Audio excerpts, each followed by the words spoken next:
మీరు చేసిన పాపాల చిట్ట ఇలా నిరంతరం కొనసాగడానికి జరుగుతున్న ఒక పరంపరగా ఈరోజు జరుగుతున్న రాజకీయాలు మీరు చూస్తున్నారు. కాబట్టి కేసీఆర్ కానీ, కేటీఆర్ కానీ, హరీష్ రావు కానీ మీ సొంత కుటుంబ సభ్యులకే మీరు మేలు చేయని వాళ్ళు తెలంగాణ సమాజానికి మేలు చేస్తారంటే ఎవరు కూడా నమ్మరు.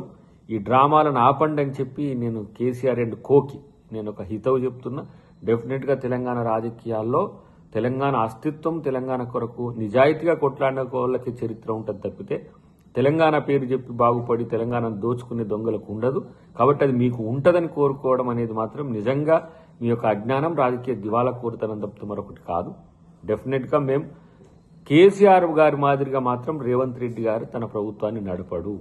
కేసీఆర్ వల్ల తెలంగాణ ఎంత నష్టపోయిందో అందరికీ తెలిసింది. కాబట్టి కేసీఆర్ లాగా ఉండకపోతే చాలు రేవంత్ రెడ్డి గారు గొప్ప నాయకుడయ్యే అవకాశం ఉంటుంది. కాబట్టి తెలంగాణ ఒక క్రాస్ చెక్ చేసుకున్నది కేసీఆర్ రూపంలో.